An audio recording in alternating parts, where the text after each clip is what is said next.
The cold is an absolute doorway to the soul. There is so much unnecessary suffering in the world. We take pills, kill the symptoms, but not the cause.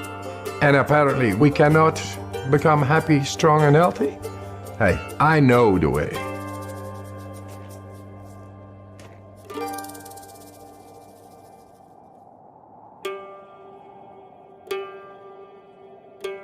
The cold is merciless, righteous.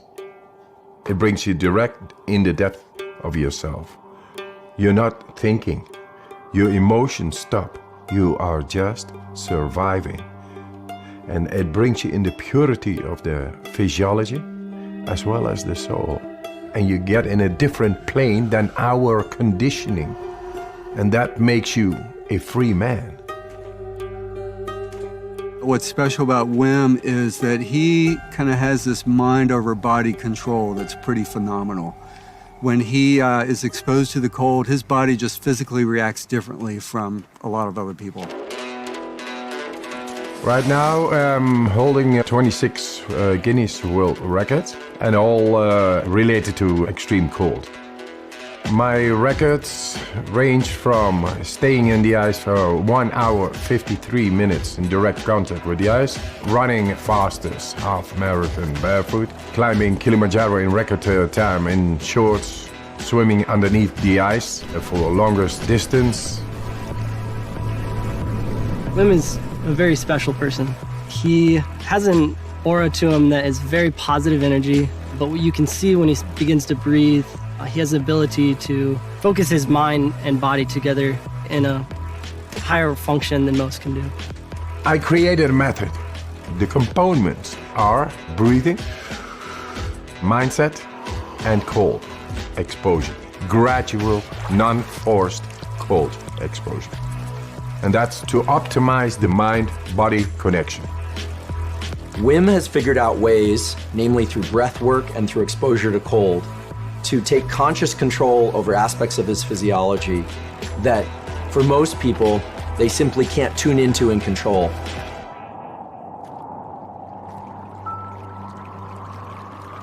The cold, my warm friend, it brings about a whole lot of more energy, and that together with breathing makes you so powerful. But then you lose your wife and it all rumbles down. 4 children I had with my wife, and I was to be with her forever. She was the love of my life. She died. She suicided. It's a black hole within yourself. It breaks your heart and you don't know why, but the train of a daily life is going on and you gotta catch up, otherwise you lose it. So I had to be there for my children. And yes, we created a new nest. My children made me survive in that time, but nature healed my wounds. The cold gave me a direct understanding of deeper breathing and how to heal a broken heart. Then I went and did all kinds of remarkable challenges. Apparently, they found it very remarkable and great and spectacular. So I came in contact with television. One after the other, they challenged me more. Hey, go swim 50 meters under the ice.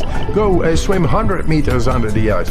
Climb Mount Everest in shorts. That led up that the scientists became curious. Hey, what this man is doing is not possible physiologically.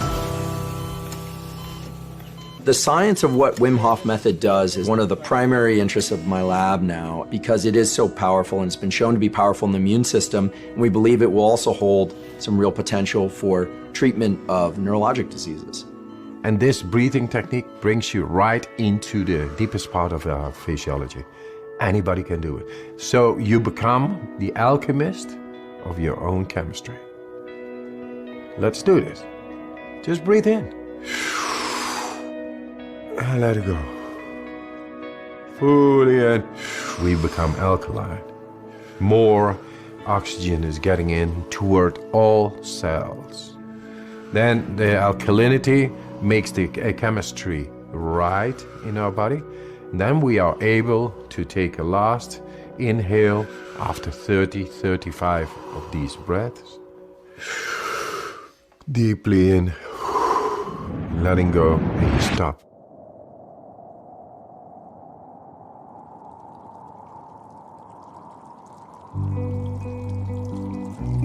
The Wim Hof Method is neither distress nor eustress, thrilling. It's somewhere right in between where I believe adrenaline is high and cortisol is low, which gives the person who's doing the method this incredible feeling of well-being and control over their own physiology and mental state. Why I teach this method? To show that with a simple method out of nature, we are able to tackle the greatest problems, which is depression, fear, anxiety, and pain. People with chronic pain. That's all unnecessary suffering going on, and all this industries keeping on and say, yeah, that's normal, and I think that's sick. If it turns out that non-ingestible approaches, such as breath work or cold exposure, can approach some of the potency that medications can provide or have failed to provide, then it's quite possible that one can heal from the inside. Guess what? We found the proof to tap into our body and mind, enabling us to become happy, strong, and healthy.